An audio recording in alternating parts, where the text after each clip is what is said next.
The Victoria's Secret 2024 runway show promised inclusivity, so where was it? Aren't we all ravenous for the past?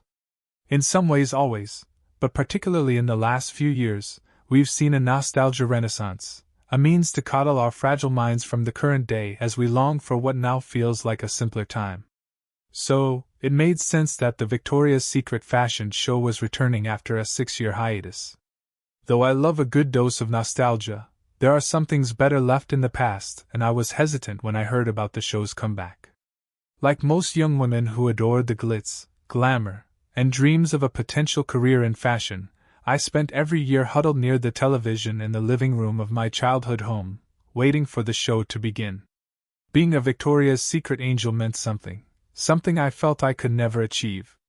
But that's what fashion was, and maybe what it still is. Victoria's Secret advertised a show that would reflect who we are today, which Forbes said likely refers to the brand's attempt at inclusivity, both in body and gender diversity.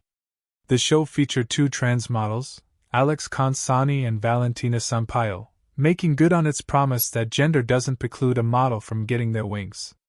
But as I watched thin model after thin model take the runway, I was catapulted right back to my childhood living room, watching women who didn't look like me set a beauty standard most women will never meet. History so often shapes the way we're expected to build the future, and we cannot move forward without fully accepting where we came from.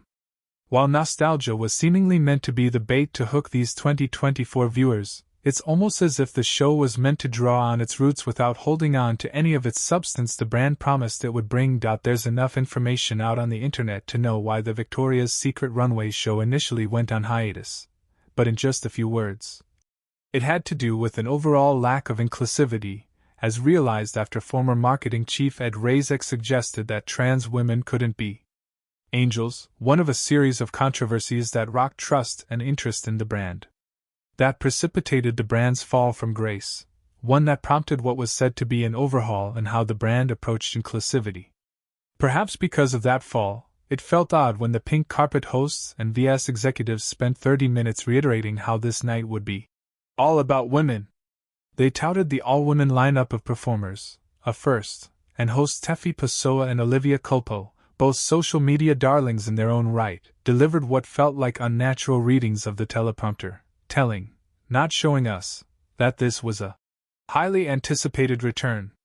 One of the hosts said in an almost rehearsed manner, "Victoria's Secret is so committed to women's confidence. And we're apparently expected to believe them." Tyra Banks's voice opened the show as she boomed into the microphone. A brand new Victoria's Secret fashion show, where women take the reins and the spotlight. It is true that women were center stage in this show, though they always have been. Removing male performers helped alleviate the male gaze, and any event that does result in women feeling good about themselves is largely a net positive. But just because we speak the words doesn't usher in the action. I wanted nothing more than to turn on my television and return to the adolescent joy I had for this show, but I'm older now and I realize that, while I thought being an angel meant something then, the real meaning was a legacy of upholding unrealistic and exclusive beauty standards, one the company continues to profit from even as they try to expand their scope. In fact, because of my endless research and deep dives back into this world, I was served TikTok videos on the Victoria's Secret runway show. I was so deep into the lore I ended up on an unfamiliar side of the web, the pro-ana believers who still, in 2024, want to uphold the narrative that the VSFS can only be great when skinny is the standard.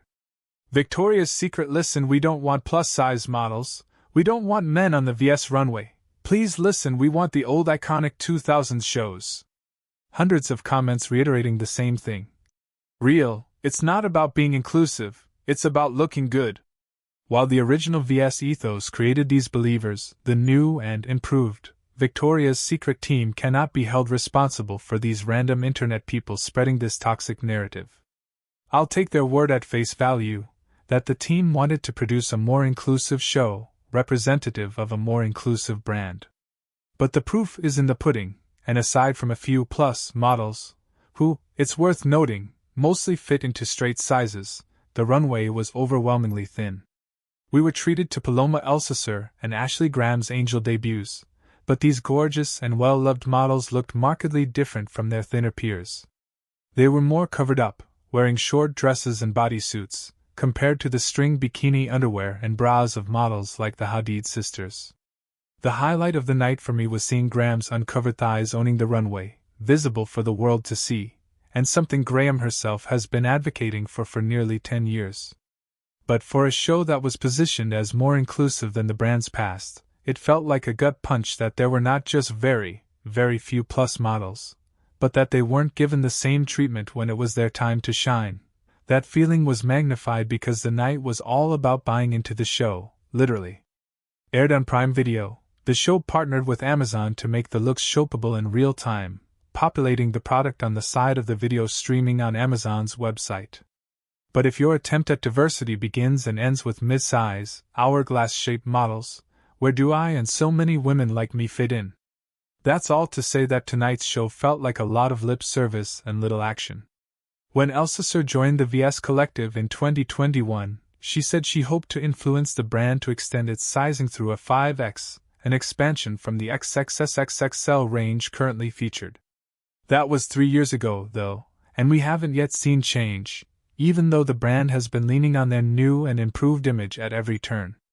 You can argue that there probably is, in 2024, still an audience for this show. Let women have fun. They'll always say of anyone who is critical of anything with faults. If you like the show, great. But critiquing a historically problematic institution isn't about not letting women have fun. It's about recognizing that sometimes the things we enjoy cause more harm than it's worth. Sometimes, great things die, and maybe we should leave them in the past.